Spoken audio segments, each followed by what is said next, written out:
नमस्कार, RN TV national में आपका स्वागत है और मैं हूं आपके साथ सुमन पाल। बुलेटिन की शुरुआत करते हैं बड़ी खबर के साथ, जहां पर यूपी में इंटीग्रेटेड कोर्ट कॉम्प्लेक्स का निर्माण और इसके साथ ही 6 जिलों में ही इंटीग्रेटेड कोर्ट कॉम्प्लेक्स बनेंगे। चंदौली से परियोजना का ही शिलान्यास और चंदौली, महोबा, मेठी में ही कोर्ट कॉम्प्लेक्स, हाथरस, शामली, औरैया में ही कोर्ट कॉम्प्लेक्स और अप्रैल 2027 तक बन जाएंगे कोर्ट कॉम्प्लेक्स।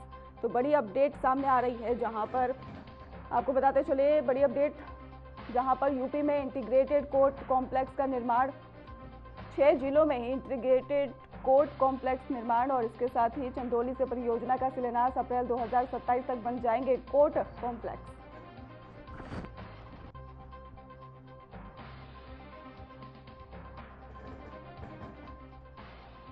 तो आपको बता दें कि 6 जिलों में ही शिलान्यास और इसके साथ ही 2027 तक बन जाएंगे कोर्ट कॉम्प्लेक्स।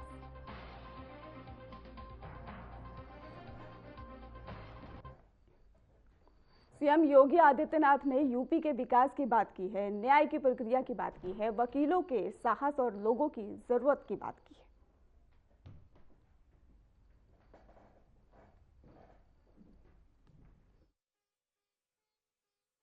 उन 10 जनपदों में जहां पर अभी तक स्वयं के डिस्ट्रिक्ट कोर्ट नहीं बन पाए थे, उनको एक साथ अपनी स्वीकृति दी कि यहां पे इंटीग्रेटेड कोर्ट कॉम्प्लेक्स बनने चाहिए। मुझे प्रसन्नता है कि आज हम लोगों ने, उत्तर प्रदेश सरकार ने पहले चरण में 6, जिन जनपदों में चंदौली भी है, इस चंदौली जनपद समेत 6 जनपदों का धनराशि अवमुक्त कर दिया है और ये पैसा जा चुका है, डिजाइन अप्रूव हो चुकी है, सारी औपचारिकताएं पूर्ण हो चुकी हैं और अब इस पे कार्य प्रारंभ हो जाएगा। जैसे आज यहां पर भूमि पूजन की कार्रवाई माननीय मुख्य न्यायाधीश महोदय के करकमलों से जैसे ही यह कार्यक्रम प्रारंभ होगा, उसके तुरंत बाद यहां पे एल&टी जैसी विश्वविख्यात संस्थाओं के द्वारा इस निर्माण के कार्य को आगे बढ़ाने का काम होगा, जिसमें एक छत के नीचे कोर्ट कॉम्प्लेक्स तो है ही, अधिवक्ताओं के लिए भी अच्छे चेंबर बनेंगे, न्यायिक अधिकारियों के लिए आवासीय सुविधा भी रहेगी और स्पोर्ट्स की सुविधा भी रहेगी, पार्किंग की सुविधा भी रहेगी, तो कैंटीन की सुविधा भी रहेगी। अब ऐसा नहीं होगा कि न्याय के लिए लड़ने वाले, जूझने वाले हमारे अधिवक्ता स्वयं दिन की रोशनी में, जब उनकी चेंबर में कोई वादी जाता था, वादकारी जाता था, तो उसको दिन में ही चेंबर से सूरज के दर्शन होते हुए दिखाई देते थे। टूटे हुए चेंबर नहीं, बल्कि एक अच्छा हाई राइज बिल्डिंग में उनके लिए भी बेहतर चेंबर की व्यवस्था इस कैंपस में हम लोग देने जा रहे हैं और ये सुविधा एक साथ यहां पर माननीय मुख्य न्यायाधीश की प्रेरणा से आज उत्तर प्रदेश के अंदर 6 जनपदों में यह सुविधा उपलब्ध हो रही है। 4 अन्य जनपदों की कार्रवाई अगले कुछ महीनों के अंदर हम उसको पूरा करते हुए उसे भी आगे बढ़ाने का कार्य करेंगे और मेरा मानना है कि यह भारत के न्यायिक इतिहास में एक नए स्वर्ण अक्षर के रूप में यह पृष्ठ जुड़ेगा और इसकी शुरुआत उत्तर प्रदेश में हमारे आदरणीय मुख्य न्यायमूर्ति के करकमलों से आज प्रारंभ होने जा रहा है। हम लोगों का इस बात को मानना है कि लोकतंत्र की सशक्तिकरण के लिए अत्यंत आवश्यक है कि हमारी न्यायपालिका उतनी ही सशक्त हो। एक कॉमन मैन को जितनी सहजता के साथ, सरलता के साथ न्याय प्राप्त हो, उतना ही उनके पास अच्छा इंफ्रास्ट्रक्चर होना भी आवश्यक है। और मुझे बताते हुए प्रसन्नता है कि उत्तर प्रदेश सरकार के पास न्यायिक व्यवस्था से जुड़े हुए कोई भी कार्य जब आते हैं, उसे पूरा होने में कोई देर नहीं लगती। हमारे पास इन कार्यों के लिए, क्योंकि अगर हमें सुशासन के लक्ष्य को प्राप्त करना है तो हमें न्यायिक सुविधाओं को भी और सुदृढ़ करने के लिए और सुविधा संपन्न बनाने के लिए अपना पूरा योगदान देने में कोई कोताही नहीं बरतनी चाहिए। और मुझे प्रसन्नता है कि उत्तर प्रदेश इस दिशा में बेहतरीन दिशा में आगे बढ़ चुका है। एक और बड़ी खबर आपको बता दें, जहां पर सीएम योगी आदित्यनाथ का वाराणसी दौरा और काशी विश्वनाथ मंदिर में ही पूजा अर्चना की है। तो बाबा काशी विश्वनाथ का आशीर्वाद लिया है और इसके साथ ही काल भैरव मंदिर में ही पूजा अर्चना की है। तो वाराणसी दौरे पर सीएम योगी आदित्यनाथ और बाबा काशी विश्वनाथ का किया है दर्शन। आपको बता दें, काशी विश्वनाथ मंदिर में ही पूजा अर्चना की है, बाबा काशी विश्वनाथ का आशीर्वाद भी लिया है। तो काल भैरव मंदिर में भी पूजा अर्चना सीएम योगी आदित्यनाथ ने की है और सभी के लिए सुख समृद्धि की भी कामना की है। तो आपको बता दें कि सीएम योगी आदित्यनाथ वाराणसी दौरे पर हैं। इसके साथ ही आपको बताते चले कि वाराणसी दौरे पर सीएम योगी आदित्यनाथ हैं और इसके साथ ही काशी विश्वनाथ मंदिर पहुंचे और जहां पर उन्होंने पूजा अर्चना की है और इसके साथ ही बाबा काशी विश्वनाथ का उन्होंने आशीर्वाद लिया और काल भैरव मंदिर में ही पूजा अर्चना कर सभी प्रदेशवासियों के सुख समृद्धि की भी उन्होंने कामना की है।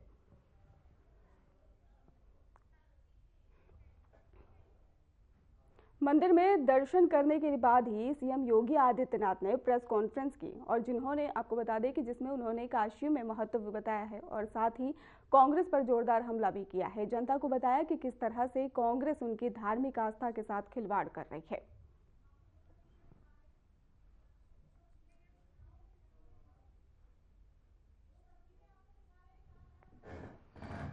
तो आपको तस्वीरें दिखा रहे हैं, वाराणसी दौरे पर सीएम योगी आदित्यनाथ हैं। पहली तस्वीर देखिए, काल भैरव मंदिर में सीएम योगी आदित्यनाथ पूजा अर्चना करते नजर आए और इसके साथ ही काशी विश्वनाथ मंदिर में उन्होंने पूजा अर्चना करी है और आराधना करी है। शिवलिंग पर भी सीएम योगी आदित्यनाथ जल चढ़ाते हुए तस्वीरों में नजर आए। पहली तस्वीर में सीएम योगी आदित्यनाथ आरती करते नजर आ रहे।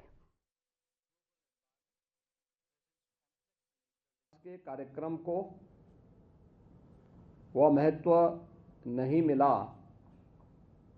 जो आजादी के तत्काल बाद प्राप्त होना चाहिए था। पिछले 11 साढ़े 11 वर्ष के अंदर काशी एक बार फिर से अपनी आध्यात्मिक और सांस्कृतिक विरासत का संरक्षण करते हुए उनका संवर्धन भी कर रहा है और भौतिक विकास के कार्यों के माध्यम से एक नई ऊंचाइयों को भी प्राप्त कर रहा है। आज काशी को एक नई वैश्विक पहचान प्राप्त हुई है। पिछले यानी काशी विश्वनाथ धाम बनने के बाद से लेकर के अब तक अकेले काशी ने देश की जीडीपी में 1.3 लाख करोड़ रुपए का योगदान किया है। यहां रोजगार के नए अवसर सुलभ हुए हैं, क्या गाइड के रूप में, क्या पुरोहित्य कर्म के रूप में, क्या व्यापार के रूप में फूल पत्ती और प्रसाद बेचने के साथ ही रेस्टोरेंट, होटल, नाविकों के रोजगार, टैक्सी और अन्य सभी कार्यों के लिए भी ये समग्र विकास के वे सभी आयाम हैं। आज काशी की सभी सड़कें 4 लेन से जुड़ी हैं। काशी के अंदर अब यातायात घंटों जाम का नहीं, एक स्मूथ यातायात बना है। मित्रों, कांग्रेस के द्वारा जो दुष्प्रचार किया जा रहा है वह यही वीडियो बना करके, जो अपने आप में एक अपराध है, गुमराह करने का प्रयास हो रहा है। सनातन धर्मावलंबियों की धार्मिक भावनाओं के साथ खिलवाड़ हो रहा है। इनके द्वारा यही जनरेटेड वीडियो बना करके मंदिर को तोड़ने का दुष्प्रचार फैलाया जा रहा है, जबकि हर व्यक्ति जानता है कि मणिकर्णिका में जो मंदिर हैं वे वहां पर वैसे मौजूद हैं, वे सभी इस प्रोजेक्ट के संरक्षण के पार्ट बनेंगे, क्योंकि घाट इसके बाद बनने हैं, इसलिए वे सभी मंदिर इससे संरक्षित होंगे। लेकिन इनके द्वारा लगातार जन भावनाओं के साथ खिलवाड़ करने के प्रयास किए जा रहे हैं। एक और बड़ी अपडेट सामने आ रही है लखनऊ से, जहां पर केजीएमयू धर्मांतरण मामले से जुड़ी बड़ी खबर सामने आई है। आरोपी रमीज का आगरा नेटवर्क सामने आया है। जी हां, आपको बताएं कि आगरा में पढ़ाई के दौरान ही बड़ी अपडेट सामने आई, जहां पर आगरा में पढ़ाई के दौरान ही मैगजीन निकाली गई थी और इसके साथ ही 2012 में इस्लामिक मेडिकोज मैगजीन बनाई गई और मैगजीन का इस्तेमाल छात्रों को ही जोड़ने के लिए होता था। धर्मांतरण के लिए महिलाओं को ही प्रभावित करने के भी आरोप लगाए जा रहे। तो 2012 में इस्लामिक मेडिकोज मैगजीन बनाई गई और इसके साथ ही मैगजीन का इस्तेमाल भी किया जा रहा था अवैध रूप से।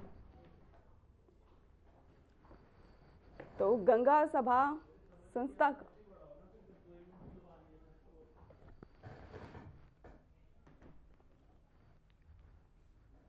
तो धर्मांतरण मामले को लेकर बड़ी अपडेट सामने आई है। आपको बताते चले कि केजीएमयू मामले से जुड़ी ये बड़ी खबर सामने आई। आरोपी रमीज का ही आगरा नेटवर्क सामने आ रहा है, जहां पर आगरा में पढ़ाई के दौरान ही मैगजीन निकाली थी और 2012 में ही इस्लामिक मेडिकोज मैगजीन बनाई गई। मैगजीन का ही इस्तेमाल छात्रों को जोड़ने के लिए होता था और धर्मांतरण के लिए महिलाओं को भी प्रभावित करने के भी आरोप लगाए गए।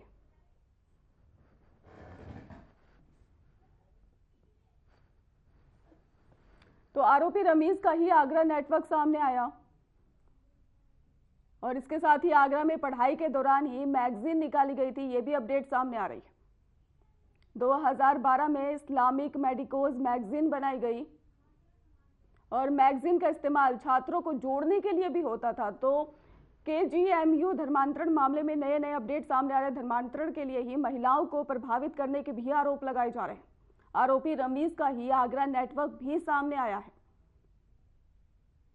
आगरा में पढ़ाई के दौरान ही मैगजीन निकाली गई थी। ये भी अपडेट धर्मांतरण मामले में सामने आ रही है। 2012 में इस्लामिक मेडिकोज मैगजीन बनाई गई। मैगजीन का ही इस्तेमाल छात्रों को जोड़ने के लिए होता था। आपको बता दें केजीएमयू धर्मांतरण एक और खुलासा सामने आ रहा है, जहां पर धर्मांतरण के लिए महिलाओं को प्रभावित किया जा रहा था। एक और बड़ी अपडेट आपको बताते चले, जहां पर सिंगर AR रहमान का बड़ा दावा सामने आया। करियर को लेकर ही बड़ा दावा किया जा रहा है। बताया जा रहा है कि काम की तलाश को लेकर ही बड़ी बातें भी सामने आ रही है। बुक करने के बाद ही किसी को भी लिया है और बॉलीवुड में तमिल समुदाय के प्रति भेदभाव, ऐसा भी कहा जा रहा है। पिछले 8 सालों में ही सत्ता का बदलाव रचनात्मक नहीं, वो फैसले ले रहे हैं, तो शायद सांप्रदायिक बात भी कही हो। तो आपको बता दें बड़ी अपडेट बॉलीवुड में तमिल समुदाय को लेकर, जहां पर पिछले 8 सालों से सत्ता का बदलाव रचनात्मक है, ऐसा कहा जा रहा है। एक तरफ जहां सिंगर AR रहमान ने ही अपने करियर को लेकर चिंता जताते हुए बयान दे दिया है, वहीं अब उसको लेकर मुस्लिम धर्म गुरु अपनी प्रतिक्रियाएं भी देते नजर आ रहे हैं। उनका साफ तौर पर कहना है कि अपने करियर में आ रहे उतार चढ़ाव और इसके साथ ही धार्मिक टिप्पणी ना करें। तो वहीं पर शिया धर्म गुरु मौलाना यासूब अब्बास ने कह दिया है कि इंडस्ट्री में ही कई लोग हैं जिनका करियर अच्छा चल रहा है और उन्हें तो कोई दिक्कत नहीं हो रही है, फिर AR रहमान के साथ ही ऐसा क्यों हो रहा है। देखिए, जहाँ तक मैं समझता हूँ कि फिल्म इंडस्ट्री हो या कोई भी जगह हो, कहीं के ऊपर भी बाकायदा क्रिमिनल नहीं होना चाहिए किसी को भी। और मेरे बहुत से ऐसे लोग हैं जिनको मैं जानता हूँ, क्योंकि मैं फर्स्ट 10 डेज मुंबई में रहता हूँ। जैसे बड़े निर्माता अब्बास मस्तान हैं और दूसरे लोग हैं जो पूरी तरीके से आते हैं, आके काम कर रहे हैं, उनको कोई दिक्कत नहीं है। अब इनको AR रहमान साहब को क्यों दिक्कत है, किस वजह से दिक्कत है, ये तो वही बता सकते हैं। तो ऐसे ही महाराष्ट्र की हज कमेटी है, तो स्टेट हज कमेटी महाराष्ट्र ने अपना CEO जो मुकर्रर किया है मुंबई में, पहली बार ये हिंदुस्तान की तारीख में और महाराष्ट्र के इतिहास में पहली बार CEO कोई अगर हज कमेटी का बनाया गया तो वो हिंदू बनाया गया है। ये कितनी शर्म की बात है। महाराष्ट्र हुकूमत में न जाने कितने आईएएस, आईपीएस, पीसीएस, पीपीएस मुसलमान ऑफिसरान हैं, उसमें किसी भी मुसलमान को हज कमेटी का सीईओ बना दिया जाता, क्योंकि ये खालिस मजहबी मामला है और खालिस मजहबी मामले में ऐसे शख्स को सीईओ बनाना, जिम्मेदारी देना जिसका इस्लाम से न कोई रिश्ता है, न नाता, और न वो इस्लाम के अरकान से कुछ वाकिफ, न उसको ये मालूम कि हज कहते किसे हैं और हज किन लोगों पर फर्ज होता है। AR रहमान के बयान के बाद से अब नेताओं की भी प्रतिक्रिया सामने आनी शुरू हो गई है, जिसमें कि उन्होंने AR रहमान के लिए चिंता जताई है। सपा प्रमुख अखिलेश यादव ने AR रहमान को लेकर ही कहा है कि मैं AR रहमान का बहुत बड़ा फैन रहा और इसके साथ ही आर्ट म्यूजिक के लिए किसी को भी भेदभाव की नजर से नहीं देखना चाहिए। मैंने सुना नहीं उन्हें, लेकिन मुझे खुशी है इस बात की कि मैं AR रहमान का बहुत बड़ा फैन रहा हूँ और उनके गाने रिलीज होने से पहले ही टॉप चार्ट पे रहते थे। जब तक लोगों के बीच में आते ही नहीं थे तो उससे पहले ही टॉप चार्ट में दिखने लगते थे। अपने देश के और दुनिया के बड़े हैं AR रहमान, पॉपुलर हैं, और मुझे खुशी इस बात की है कि नेताजी का एक दिन जब जन्मदिन मनाया था तो पूरे देश में अगर किसी गांव में उन्होंने परफॉर्म किया है तो वो हमारे गांव में परफॉर्म किया उन्होंने। आर्ट के लिए, म्यूजिक के लिए, कल्चर के लिए किसी को भेदभाव की नजर। चंद्रशेखर आजाद ने नगीना का दौरा किया। उन्होंने अंडरपास, सरकारी अस्पताल और विद्युत विभाग कार्यालय देखा। अंडरपास का निर्माण लगभग 1 साल से अधूरा पड़ा है और जिस पर सांसद नाराज हुए। सांसद ने अस्पताल की खराब हालत और गंदे शौचालय देखे और मरीजों से उसकी समस्याएं भी सुनी है। और विद्युत विभाग में ही उन्होंने फर्जी हाजिरी का भी खुलासा किया। चंद्रशेखर आजाद नगीना से ही सांसद है और आजाद समाज पार्टी के राष्ट्रीय अध्यक्ष भी हैं।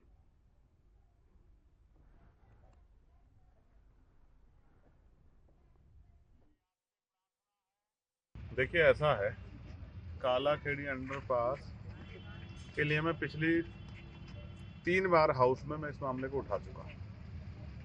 इसका वर्किंग जो था वो 4 महीने का था कि 4 महीने में बनकर तैयार होना। इसको 10 महीने ज़्यादा का समय हो गया। लास्ट टाइम हाउस चल रहा था, मैं मंत्री जी के पास गया, मैंने उनसे आग्रह किया कि भैया आपको मेरे यहाँ कालाखेड़ी जो अंडरपास का काम है आपके संज्ञान में है, वो काम रुका पड़ा है, ठेकेदार काम नहीं कर रहा। उन्होंने मेरे सामने प्रबंधक को फोन किया कि भाई इस काम को कराओ। अब आप ये समझिए कि उनके कहने के बावजूद भी, यानी कि मंत्री जी का आदेश भी ठेकेदार और कर्मचारी नहीं मान रहे।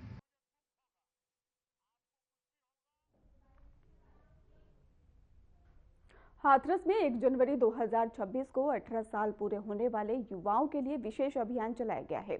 SDM आपको बताते चले कि राज बहादुर सिंह ने ही उन्हें मतदाता पंजीकरण फॉर्म दिए हैं और वोट देने के महत्व के बारे में बताया है। उन्होंने युवाओं से कहा कि वे फॉर्म भरकर अपने नाम मतदाता सूची में दर्ज करें और दूसरों को भी प्रेरित करें।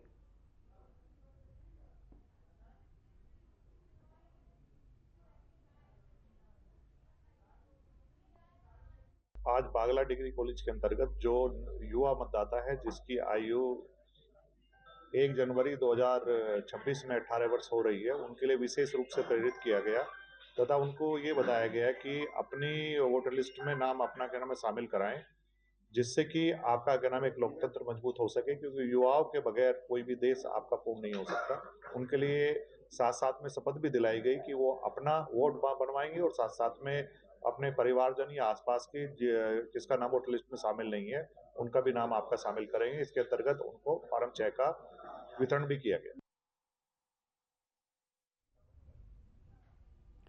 आगरा में SIR प्रक्रिया को लेकर जिलाधिकारी ने कहा कि जिन मतदाताओं का नाम सूची में नहीं वे तुरंत ही आवेदन करें, अपने अपने बूथ पर जाकर मतदाता सूची का सत्यापन करें। नाम न होने की स्थिति में ही फॉर्म 6 भरकर ही जमा करें और आवेदन के साथ घोषणा पत्र देना जरूरी है और इसके साथ ही फेस फोटो और आवश्यक दस्तावेज के साथ लाना अनिवार्य है। परिवार के किसी एक सदस्य के वोटर ID की जानकारी देना जरूरी है और 18 साल पूरे कर चुके नए मतदाता भी नाम जुड़वा सकते हैं। घर या कार्यालय पते पर ही नाम जोड़ने की सुविधा उपलब्ध और इसके साथ ही जिले में अभियान के तहत अब तक 56,000 फॉर्म 6 भरे गए।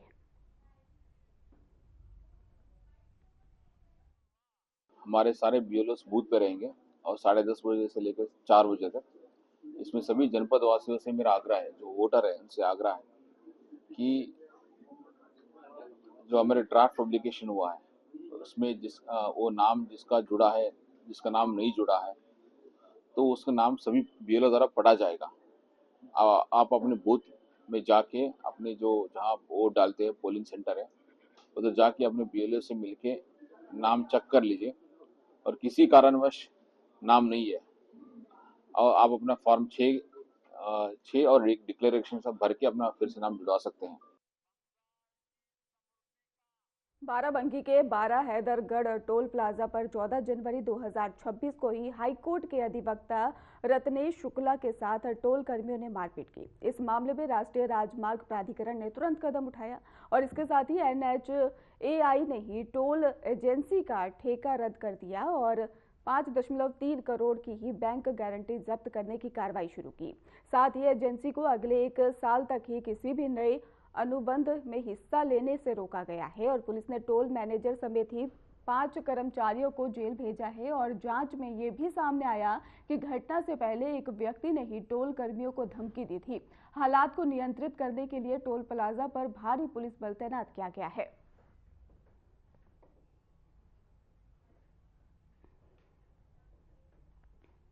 सहारनपुर में नगर निगम और स्वास्थ्य विभाग ने सड़क दुधली और इलाके में 2 पॉलीथीन फैक्ट्रियों पर ही छापा मारा है। आपको बताते चले, छापेमारी में लगभग 1 टन प्रतिबंधित पॉलीथीन जब्त की गई है और नगर आयुक्त शिपुगिरी के आदेश पर ही फैक्ट्रियों में ही रखा पॉलीथीन को ही ट्रक और ट्रॉली में भरकर नगर निगम परिसर लाया गया है। दोनों फैक्ट्रियों से ही 1.65 लाख रुपए का ही जुर्माना वसूला गया है। इस दौरान ही नगर स्वास्थ्य अधिकारी डॉक्टर परवीन शाह, संपत्ति सुरक्षा अधिकारी हरिप्रकाश कसाना, सफाई निरीक्षक अमित तोमर और अन्य अधिकारी मौजूद थे।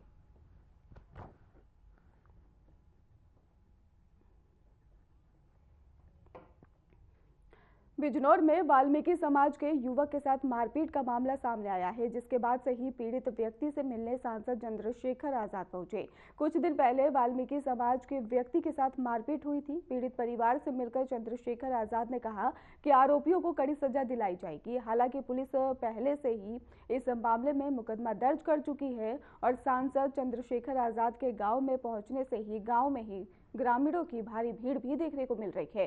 थाना कोतवाली शहर क्षेत्र के ढोकलपुर इलाके का यह पूरी घटना बताया जा रहा है।